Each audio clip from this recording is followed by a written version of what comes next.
The Cutter Creek Placement Office operated out of a converted livery stable on the south end of Redemption, Montana, and the smell of old hay and human uncertainty had soaked into the timber so deeply that no amount of whitewash could touch it. Elias Cobb, who ran the proceedings, had nailed a hand-painted sign above the low platform that read, Cutter Creek Domestic Placement Services, though everyone in the county called it what it was, a last resort office for people who had run out of other options. Cord Whitfield sat in the back row. He had chosen that seat the way he made most decisions without announcing his reasoning and without particular concern for what anyone else thought of it. From the back, he could see everything. Who had come with money, folded tight in a breast pocket? Who had come with nothing but the particular hollow-eyed composure of a person who had exhausted every other avenue and arrived here as a final calculation? He was 51 years old, built like a man who had spent 3 decades in the timber business, broad through the shoulders, weathered in the specific way of someone whose work happened outdoors in all weather. He ran the Whitfield lumber operation out of a camp 12 miles north of Redemption, 600 acres of Douglas fir and lodgepole pine in the high country, and a mill on the creek that had been cutting timber since 1887. He was, by any measure that mattered in Cutter Creek County, a man of consequence. He had no wife. He had buried one, Eleanor, 11 years ago, in childbirth, along with the child. And he had watched a second woman, Clara Dodd, leave his camp after 2 years of marriage with the quiet certainty of someone who has made a decision she has no intention of revisiting. She had gone back to Billings, and he did not blame her. He had given her a house in the middle of a logging operation and a husband who was more interested in board feet per day than in the texture of a shared life. Those were the facts of it, plainly stated. His camp manager, a practical Swede named August Strand, had told him 6 weeks ago over supper, which August himself had cooked, because there was no one else to cook it, and which had been so aggressively bland that Cord had eaten it mostly out of stubbornness, that the domestic side of the operation was falling apart in ways that hired men could not fix. "You need someone who runs a household," August had said, not looking up from his plate. "The men are eating bad. The supply accounts are a mess. Nobody is managing the camp quarters, and it shows. This is a problem that is getting worse, not better." Cord had said nothing because August was right, and arguing with things that were right was a waste of energy he needed for other purposes. So here he was, sitting in the back of a converted livery stable in 1901, watching Elias Cobb work through his ledger with the brisk efficiency of a man who had conducted these proceedings so many times they had stopped registering as unusual. Most of it was routine. A farmer from out near the flats took a middle-aged woman who looked like she had made a careful accounting of the available choices and arrived at hers with clear eyes.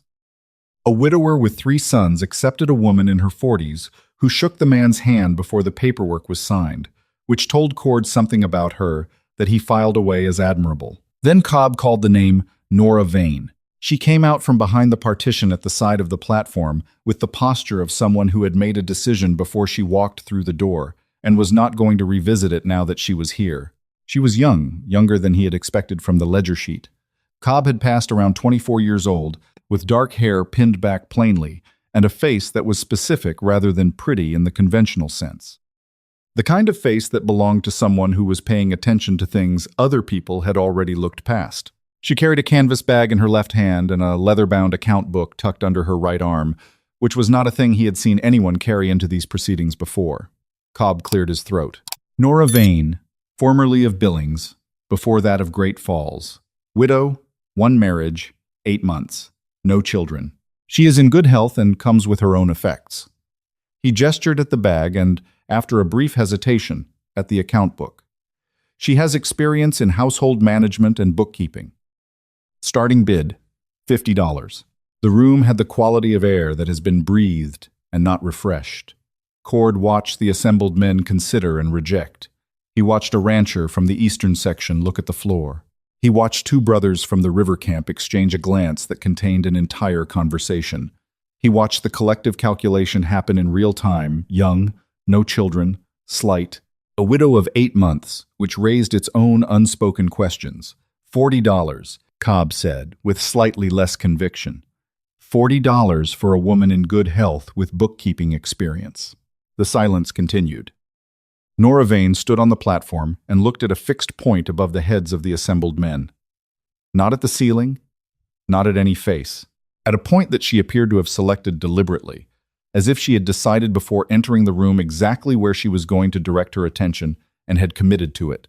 Her jaw tightened once. Just barely, a small controlled motion along the muscle below her ear, there and gone, the only visible sign that she was aware of the sound the room was making with its silence.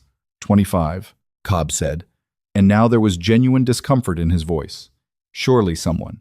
$2. Cord's own voice, too large for the low ceiling. Every head turned. He stood slowly, because standing slowly when every eye in a room has just swung toward you is a choice.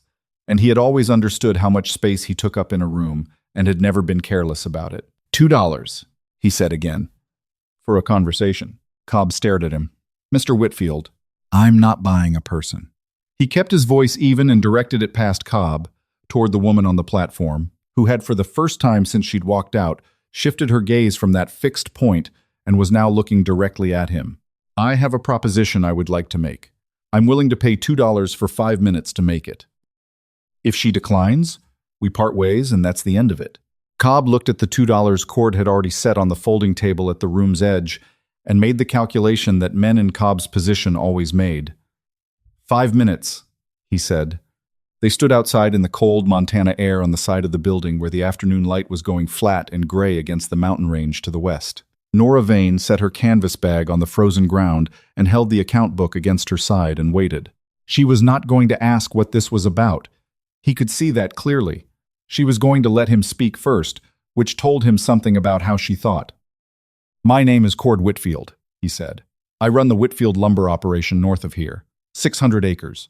A mill on Cutter Creek. Around 60 men during peak season. Fewer now. I know who you are, she said. Her voice was level and dry, without the performed softness that women in her situation were sometimes expected to produce. Most people in the county do. Then you know I've been widowed and divorced both. Eleanor Marsh, and before her Clara Dodd, she said. Just facts, cleanly delivered. Are you proposing to marry me, Mr. Whitfield? I'm proposing something more honest than that. He put his hands in his coat pockets. I have a working operation that is falling apart in the areas that hired men can't address. Domestic management, supply accounts, the books that cover the camp household, which are currently a disaster. I need a partner in the domestic operation, someone capable of genuine authority over it and prepared to exercise that authority without apology. He paused. What I am not looking for is someone who wants to be managed or who is going to wait to be told what to do. I've had enough of that in both directions. She studied him with the direct attention of someone conducting an assessment. You paid $2 for this conversation, she said. Not 50, not 40, 2.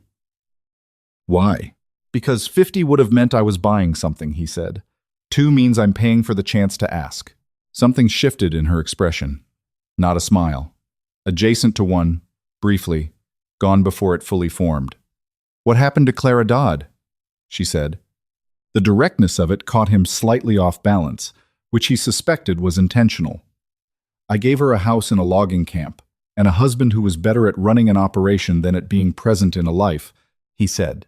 She made a reasonable decision. I don't hold it against her. Nora Vane looked at him for a moment. And Eleanor? Died in childbirth. 1890. The child didn't survive either. He said it plainly because there was no other way to say it that didn't make it into something performed. That was 11 years ago. She was quiet for a moment. The wind came down off the mountains and pushed between them, lifting a few strands of hair that had worked loose from her pins. I was married for 8 months, she said, to a man named Thomas Vane. He was 38. I was 23. He had debts I didn't know about until 3 weeks after the wedding, and a drinking habit I should have known about before it, but didn't because I was 23 and thought I was making a sound choice. She paused. He died in November. I went back to Billings because my aunt was there and she was kind, but she has her own situation and it has limits. So, she looked at him steadily. Here I am. Here you are, he said. I know household management, she said. I know accounts. I ran the books for my father's dry goods store in Great Falls from the time I was 16 until I married. I know how to manage supplies, how to read an order sheet, How to find where money is going when it's going somewhere it shouldn't. She tilted her chin slightly. I know how to manage people who have decided in advance that they don't intend to be managed. I believe that, he said, and meant it. I'm not going to perform gratitude, she said. I'm not going to be easy to dismiss. If you want someone who will run your household quietly from a corner, I'm not that person. Good, he said. My camp doesn't need a person in a corner. It needs someone willing to tell me when I'm wrong. Are you wrong frequently? He thought about that honestly. About the operation? Rarely. About everything else, often enough that it's worth planning for. She looked at him for a long moment. Then she bent down and picked up her canvas bag.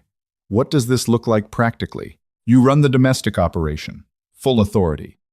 The accounts, the supply ordering, the camp quarters, the kitchen, all of it. I don't give authority and then take it back. Anyone on that property who fails to treat you with basic respect is gone. In return, I ask for honest effort and straight talk. No performing, no pretending things are running when they aren't. And the marriage itself is a legal arrangement that gives you protection and standing. He met her eyes. What it becomes beyond that depends on what both of us choose. I'm not going to make you promises about what I don't know yet. What I know is what I need, and I've told you that. She was still for a moment. The account book was under her arm. The mountains behind him were losing their light. My first priority is the books, she said finally. If the supply accounts are as bad as you say, I'll need access to everything from the beginning of the fiscal year. You'll have it.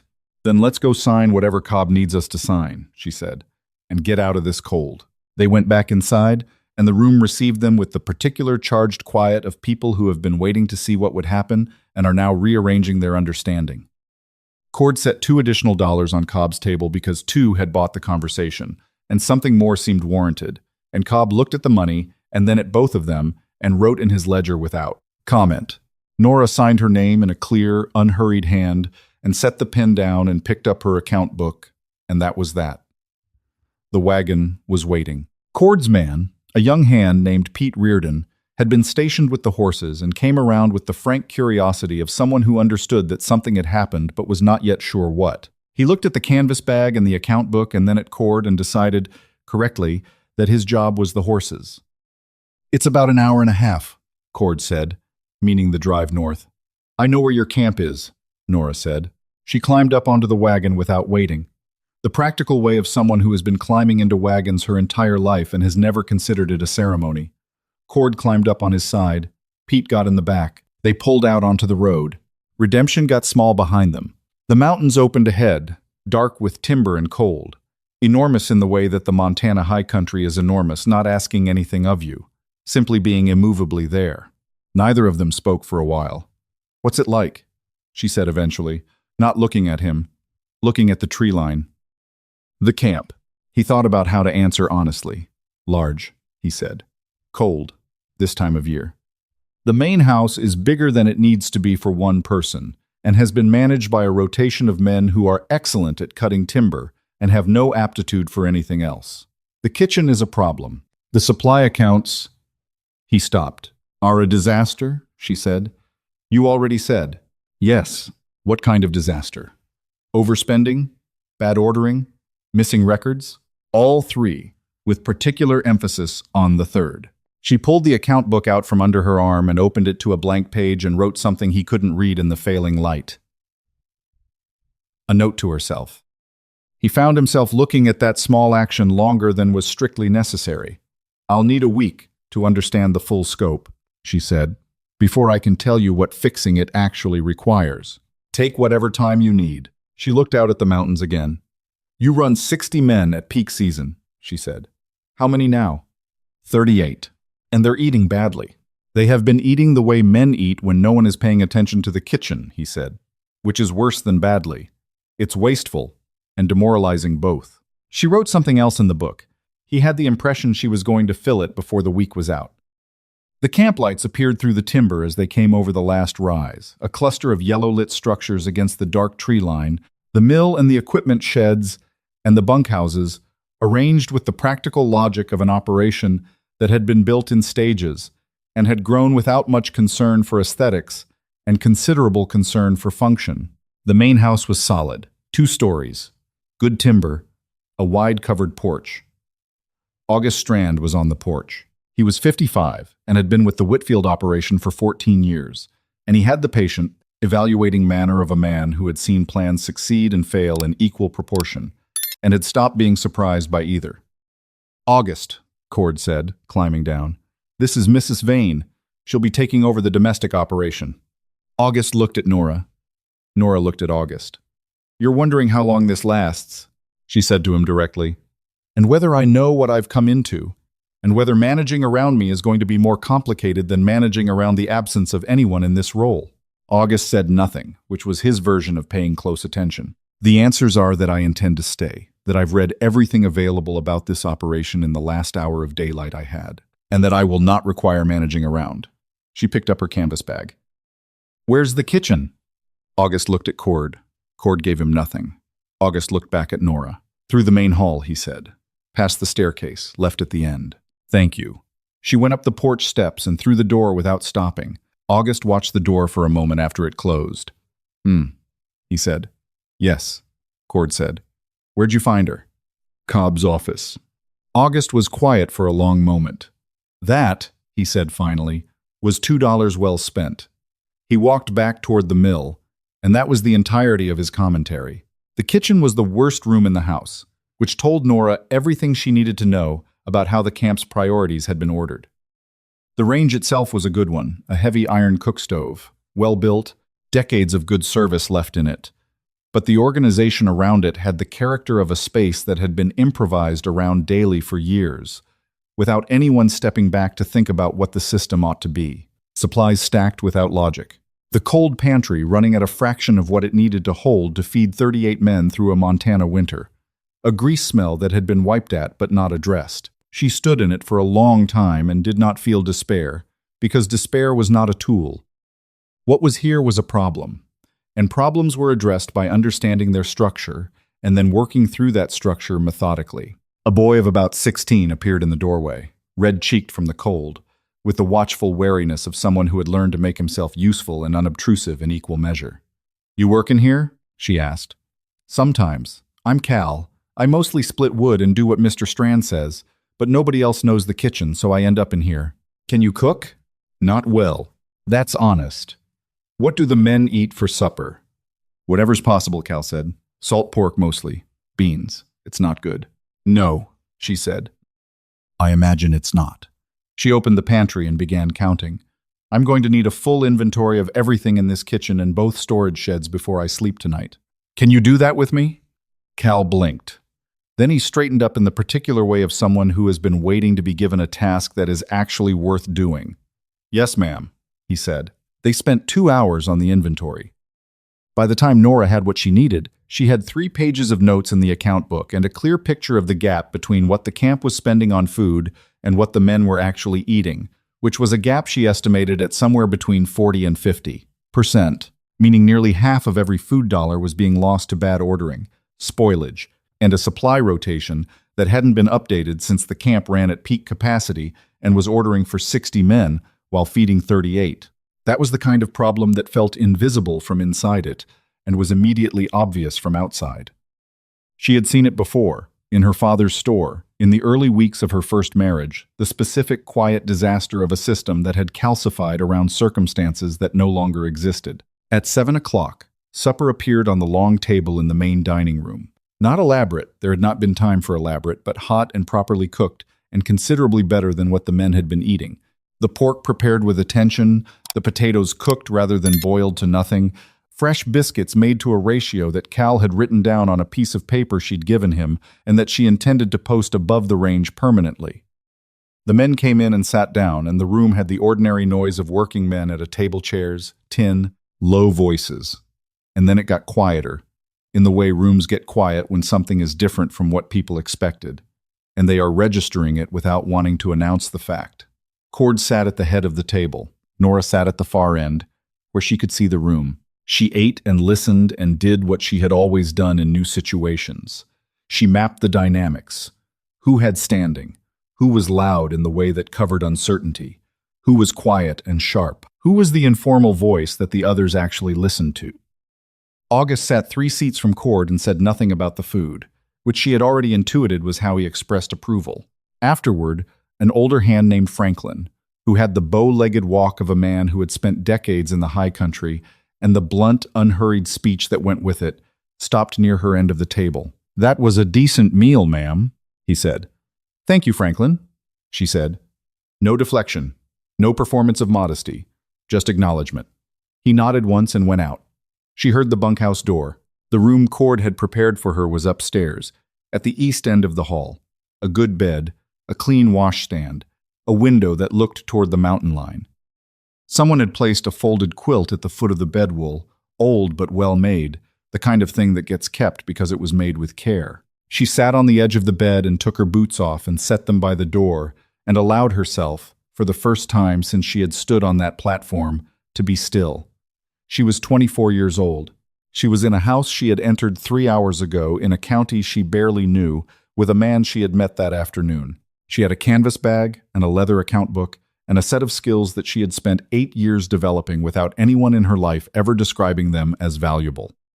She was also, for the first time in what felt like a very long time, in a situation that had the shape of something rather than the shape of nothing. She lay down on top of the quilt and looked at the ceiling and thought about the man sitting in whatever room was across this hall.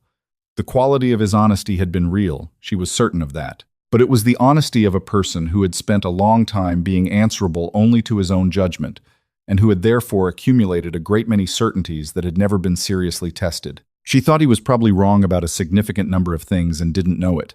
She thought she could work with that. She closed her eyes. Below, the camp was settling, the mill's nighttime quiet, the distant sound of timber shifting in the cold. The wind off the mountain moving through the pines with the low, constant sound of something that does not require your attention and does not particularly care whether or not it gets it. It was not what she would have chosen, but it was real. And real was what there was to work with. She was up before dawn, because that was habit, deep and old, the early hours that belonged entirely to her, the only ones she had reliably owned in the worst years of her first marriage. She dressed in the dark, found the kitchen by memory, had the range going and coffee making before the sky outside had shifted past black. Cord appeared at 6. She heard him on the stairs, deliberate, heavy steps, and then he was in the kitchen doorway, dressed for the mill, his hair not yet fully in order. He looked at the range, at the coffee, at her, in that order. "You're up early," he said.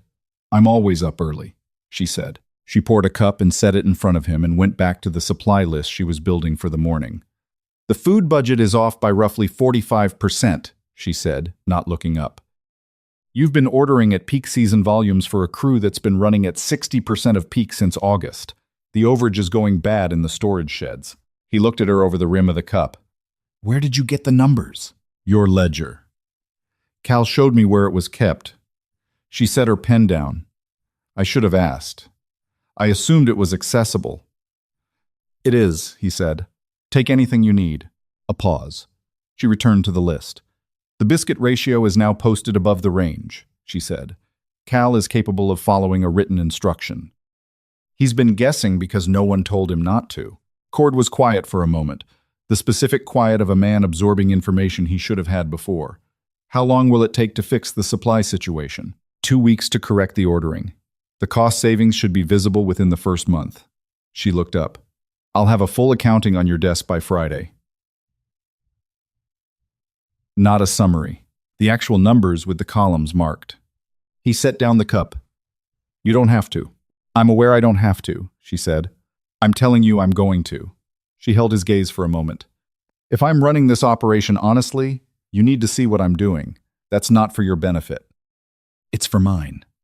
People with real authority over something don't hide what they're doing with it." Cord Whitfield looked at her for a long moment. She had the impression he was adjusting something in the way he had been thinking about the situation since yesterday afternoon. "Friday," he said finally. "Friday," she confirmed. She spent the next 4 days learning the camp the way she had learned every new space in her life, methodically, without asking permission, by looking at everything. The domestic structures first. The supply sheds, the camp quarters, the root cellar that had been allowed to develop a moisture problem that nobody had addressed because nobody had been assigned to care about it. The equipment storage that had crept into spaces meant for household supplies, because the boundary between the two operations had been left undefined and had therefore been settled in favor of whoever was carrying something heavy and needed somewhere to put it. She made notes. She organized by urgency. She did not feel overwhelmed because overwhelm was a feeling she had trained herself to defer until she had a full picture. And once she had a full picture, there was always a structure to the problem, and structures could be worked through. The men treated her with the layered uncertainty of a group that has organized itself around an absence and is not sure what to do with a presence. A few were immediately cooperative. Most were wary. One, a man named Garrett Luce, who had the careless confidence of someone accustomed to informal authority in unstructured spaces, tested her on the fourth day by walking into the kitchen at mid-morning and helping himself to the cold pork she had set aside for the noon meal. She told him the kitchen operated on a schedule and why. He told her, with the unhurried ease of a man who had never encountered a boundary that held, that he'd always been able to come in when he needed something. "That arrangement is over," she said. "Meals at 5:30, noon, and 6. Coffee and biscuits available at 5 for early starts. The kitchen is a working space the rest of the time and I need it clear." Garrett's jaw tightened. "Cord hasn't said anything about this." "Cord hired me to run the household," she said. "If you'd like his opinion on the kitchen schedule, his office is at the front of the house." Garrett looked at her for a moment with the expression of a man calculating whether the ground he's standing on is solid. Then he set the pork down and walked out. 2 days later, August told her, with the brevity of a man who did not distribute observations casually, that Garrett had in fact gone to Cord, and that Cord had told him the new arrangement stood and he should conduct himself accordingly. Garrett had not returned to the kitchen outside of scheduled hours. The Friday accounting landed on Cord's desk at precisely the hour she'd said it would. 16 pages, every column marked, every discrepancy explained. He read it that evening at the kitchen table after supper, which had become the natural meeting point of their working arrangement without either of them formally proposing it as such. He read without speaking for 20 minutes. She drank coffee and waited because she had learned in the first week that he read things the way she did all the way through before forming a conclusion, without narrating the process.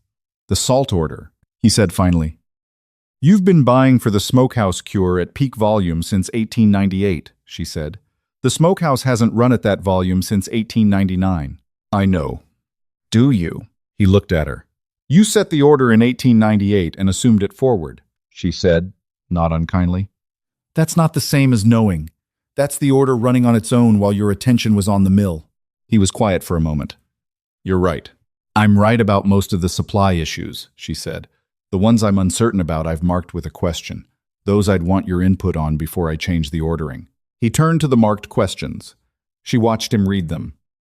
The fire in the range had burned low and gave the kitchen a close, amber-colored quiet. "This one," he said, pointing. "The timber camp kitchen ration. I've been running a higher ration in winter because the men burn more working in cold. That's intentional." "I didn't know that," she said. "I'll adjust the analysis. Does the increase scale with temperature, or is it fixed?" "Fixed in December, scaled in November and March." She made a note. "I'll recalculate." He closed the ledger and looked at her for a long moment. "I owe you something," he said. She waited. "I had a particular idea of what this arrangement was going to look like," he said. "I thought I was hiring a capable person to manage a household. I thought I was solving a logistics problem." He paused.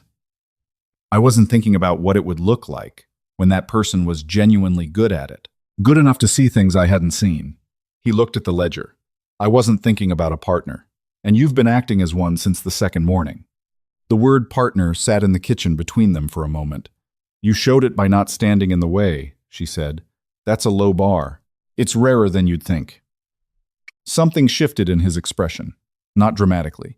A careful, reluctant revision. The expression of a man who is seeing something more clearly than he was seeing it before and is deciding what to do with the clarity. "The mill accounts," he said, after a moment. "Not the domestic ledger.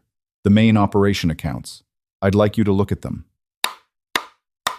She set down her coffee cup. "Why?" "Because the person who found 45% inefficiency in the domestic books in 4 days might find something I've been running past in the mill accounts for longer than I want to admit." She looked at him steadily. "That's either very confident or very honest." "Probably both," he said. "Same thing.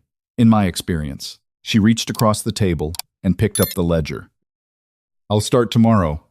The change happened on a February evening, and it didn't happen with ceremony. It happened the way most real things happen in the middle of something ordinary, without announcing itself. He had come in from the mill at 7 with a cut on his forearm from a snapped saw chain that was worse than he had initially characterized it to August, who had told him to go inside and have it looked at. Nora found him in the kitchen attempting to address it himself with insufficient light and the wrong angle. "Sit down," she said. "It's fine." "It is not fine. Sit down." He sat. She got the medical kit she had reorganized and restocked in her first week, and she cleaned the cut with the focused, unhurried efficiency she brought to every practical task. And he sat still for it, which cost him something. She could see that it cost him something, this specific variety of being cared for, and she kept her attention on the work. "How did it happen?" she said. "Inattention," he said. "I was thinking about the spring cut projection and not watching the chain." "The spring cut projection that I told you last week was off by approximately 12%? "That one, yes." She tied off the bandage. "Was I right?" He looked at his arm. "You were right." She looked up at him. They were closer than the kitchen table usually put them, and the lamp between them was low, and his expression had for once nothing careful about it. He was not managing anything in that moment. He was simply looking at her the way a person looks at another person when the calculation has stopped and something else has started. "Nora," he said. Just that. Her name. "I know," she said. She was not sure. Afterward, when she thought about it, whether what she had known was the specific thing he meant or simply the larger truth that something had shifted between them and that both of them had felt it shift. What she knew with certainty was that neither of them had been pretending. That was the thing she had needed to be sure of, and she was sure. The spring came slowly to the high country, as it always did, grudging and cold, and the camp came alive with the particular energy of a logging operation hitting its stride after a long winter. 38 men became 52. The kitchen scaled without crisis because Nora had built a system that scaled the supply ordering, the meal rotation, the camp quarter assignments, all of it running on structure rather than on the effort of any specific individual. She had also, in the 3 months since her conversation with Cord about the mill accounts, found something in those accounts that he had not been looking for. "Thomas Birch," she said at the kitchen table on a Tuesday in March, setting a page of figures in front of him. He looked at the page. "My timber broker. Your timber broker has been invoicing you at one rate and billing the buyers at another," she said, and keeping the spread. She pointed to the column. "It's not dramatic. It's 8 to 10% over 18 months, which is designed to stay below the threshold where it becomes obvious. But it's there." Cord was very still. "How did you find this?" "I cross-referenced your broker invoices against the buyer payment records for the last fiscal year," she said. "The numbers don't reconcile. They should reconcile exactly, and they don't. Birch has been my broker for 6 years. I know." She kept her voice even. "I'm not telling you what it means about him as a person. I'm telling you what the numbers say."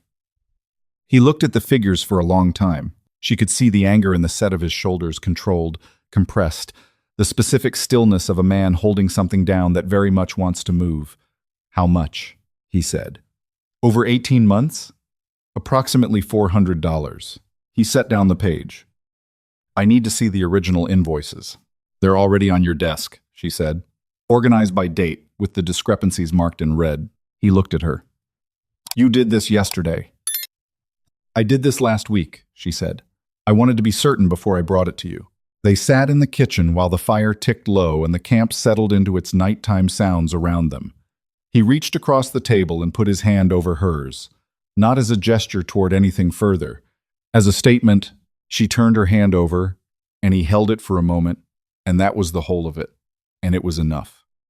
Thomas Birch was dealt with through a lawyer in Billings named Aldous Cray, who had been handling the Whitfield operation's legal affairs for years, and who received Nora's documented figures with the sharp, immediate interest of a man who knows something actionable when he sees it.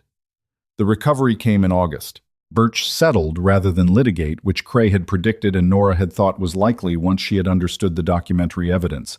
"He settled because the paper trail is complete," she said when it was done. "Because you made the paper trail complete," Cord said. "The trail was always there," she said. "It just needed someone to follow it." She was 25 in August.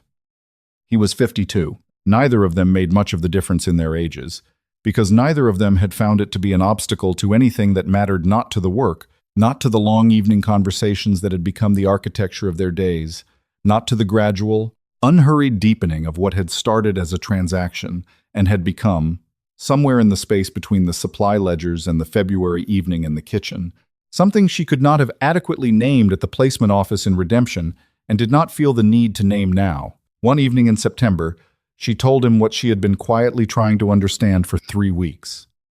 He had come in from the mill to find her at the kitchen table with the account book closed and her hands folded on top of it, which was not her usual posture. She was always doing something. The stillness was new. "Cord," she said. He sat down across from her. He had learned, in 10 months, not to prompt her before she was ready, that she would say the thing when she had it in the right order. "I need to tell you something," she said, "and I need you to understand that I've taken 3 weeks to be sure before I said it, because the one other time I thought this was true, it turned out not to be, and I needed to be certain." He waited. "I'm pregnant," she said. The kitchen held the word. Cord sat very still, and she watched the information work through him, the way information worked through him not on the surface, but underneath. The quiet, seismic movement of a man whose understanding of his own life is rearranging itself. "Eleanor," he started. "I know what happened with Eleanor," she said quietly. "I've thought about it. I've spoken to Dr. Hennessy in Redemption. I am not asking you to not be afraid of it. I am asking you to tell me honestly what you're thinking." He looked at the table, then at her. His hands were flat against the wood, and then they weren't, and she could see he didn't know where to put them, which was the most undone she had ever seen him. "Nora," he said. Her name the same way he had said it in February. Just the name, containing more than one sentence. "I know," she said again. He stood up and came around the table and did something she had not fully anticipated. He sat down beside her instead of across from her and put his arm around her shoulders, unpracticed and slightly uncertain, the gesture of a man who does not do this often but has decided that this is the time to do it. And she leaned into it without comment, because it was what was called for, and she had always known what was called for, even when what was called for was simply to let someone sit beside her in a kitchen in Montana and be afraid of the same things she was afraid of. The boy was born on a Thursday in early spring, during the last snow of the season, with Dr. Hennessy in attendance and August Strand, pacing the porch below with the contained anxiety of a Swede who has decided that pacing is the most constructive available option. They named him Henry. He was healthy and loud and had Cord's hands and Nora's eyes, and no particular opinion about any of it, being occupied entirely with the immediate demands of being new to the world. Cord stood in the doorway of the bedroom the way men stood in doorways when something had happened that they had not fully prepared themselves to be ready for, and looked at the child for a long time. "He's enormous," he said. "He's 9 pounds, Nora said, with the measured patience of a woman who has just done a considerable amount of work and is not in the mood for understatement. "That's not enormous. That's healthy." "I've never—" He stopped. "I know," she said. "Come in." He came in and sat on the edge of the bed, and she put Henry in his arms with the careful, deliberate motion of someone handing over something that cannot be replaced, and she watched Cord Whitfield's face do something she had not yet seen it do in the 11 months she had known him. Not soften, that was the wrong word for what happened. Open. The way a closed hand opens. August Strand came up 2 hours later, was briefly and silently present in the doorway, announced that the men in the bunkhouse had taken a collection for a gift without anyone asking them to, and went back downstairs. Cal, who had grown 4 inches since September and had become, under Nora's instruction, a genuinely competent cook, left a covered plate outside the bedroom door without knocking. That evening, when Henry was asleep and the camp was quiet and the last of the spring snow was still coming down in the dark outside the window, Cord said to her, "I want to tell you something." She waited. "When I sat in the back row of Cobb's office," he said, "I thought I was solving a problem. I thought that was all it was. The household was a problem, and I needed a competent person, and I was going to pay $2 for the chance to find one." He paused. "I wasn't thinking about what it means when you let a person into the actual structure of your life, when you give them real authority over real things and they use it honestly, When the operation starts running better because someone else is finally seeing it clearly? He looked at Henry, asleep in the crook of his arm. This leap, this leap, this leap, this leap, this leap, the clear. I didn't know that could change what a person thought was possible for themselves. I didn't know it was the kind of thing that could happen to a man my age. He stopped. I'm not saying it the right way. You're saying it fine, she said. I'm saying, he looked at her. His face was exactly what it was, 52 years old and weathered down to the essential thing, and the most familiar face she had looked at in her 25 years of looking at things. I'm saying the $2 was the best decision I ever made. Not because of the household accounts. Not even because of Henry. He paused. Because of you. Who you are. What you see. What you made of this place. He stopped again. I was worth less than I thought I was before you got here, and more than I knew. She looked at him for a long moment. So was I? She said. In different directions. He made the sound that in 10 months she had learned was the closest he came to a laugh. Different directions, he said. You were worth more than $2, she said. And so was I. And now we both know it. Henry made a small sound in his sleep. Outside, the snow had stopped. Through the bedroom window, the mountains were there the way they were always there, indifferent, enormous, permanent, not caring in the least what happened in the houses built in their shadows. But the house was warm. The accounts were in order. The timber operation ran better than it ever had. And two people who had arrived at the same calculation from entirely different directions had built in the ordinary light of ordinary mornings, something that neither of them had thought to plan for. That was the whole of it, not a rescue, not a transaction. Two people who had chosen to pay honest attention to each other and had found out what was possible when you did. The $2 had never been the point. The point was that someone had decided to ask, and someone else had decided to answer, and everything that followed had come from that. Sometimes the best thing that can happen to a person isn't a rescue, it's being seen clearly by someone who isn't looking for what you're supposed to be, only for what you actually are. Nora didn't need saving. She needed a door left open and the courage to walk through it. And Cord didn't need managing. He needed someone honest enough to tell him where he was wrong. When two people offer each other that kind of attention, something remarkable gets built, not all at once, but morning by morning, in the ordinary light.